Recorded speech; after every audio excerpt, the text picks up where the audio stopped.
In the gallery of unforgettable souls, there are those rare lights who walk among us not merely to exist, but to illuminate. Some people carry within them a laughter so pure it heals, a sadness so deep it teaches, and a love so boundless it leaves ripples in every heart they touch. Robin Williams was one of those rare lights, a man whose voice could fill a stadium with joy and whose eyes held the silent ache of 1,000 storms. He made the world laugh, loudly, freely, and often. Yet behind the curtain of laughter lived a man of extraordinary depth, compassion, and vulnerability. This is not just the story of a comedian. This is the story of a human being who gave all of himself to the world, sometimes at great cost, and in doing so, became a legend, not just of talent, but of heart. Robin McLaurin Williams was born on July 21, 1951, in Chicago, Illinois, into a life that many might assume was charmed. His father was a senior executive at the Ford Motor Company, and his mother was a former model. They lived in a large home, surrounded by privilege. But within the walls of luxury, there was distance. Robin grew up in a house where his parents were often away, emotionally and physically.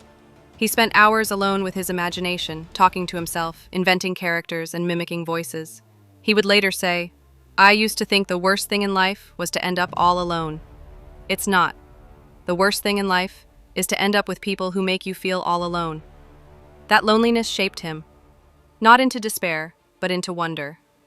He found early on that laughter was a bridge. If he could make someone laugh, they stayed. They connected. They saw him. Robin's mind was a kaleidoscope, constantly spinning, constantly colorful. At school, he was shy and quiet, but the moment he stepped into a role or a skit, something exploded inside him. After a brief stint studying political science, he transferred to the Juilliard School in New York City, one of only 2 students accepted that year into the advanced program. The other? Christopher Reeve. They became close friends, 2 souls destined to change the world in different ways. At Juilliard, Robin's brilliance began to shine. He could improvise entire scenes with nothing but air. He could become 10 characters in a single breath. His teachers had never seen anything like it. But Robin didn't fit into a mold. He left Juilliard early and returned to California, where he started performing stand-up. What happened next was like lightning. His performances weren't just funny. They were volcanic, explosive, breathtaking. He moved with the speed of thought, his words a whirlwind of genius. Soon, Hollywood noticed. In 1978, he landed the role of Mork in Mork and Mindy, and overnight, Robin Williams became a household name. A man from outer space had arrived on Earth, and Earth couldn't stop laughing. But even as the world embraced him, Robin's inner world remained more complex. He struggled with addiction to cocaine, to alcohol, to the pressure of being everyone's source of joy. He often said that he used comedy to keep the darkness away. Laughter was his sword, but it was also his shield. Still, he kept creating.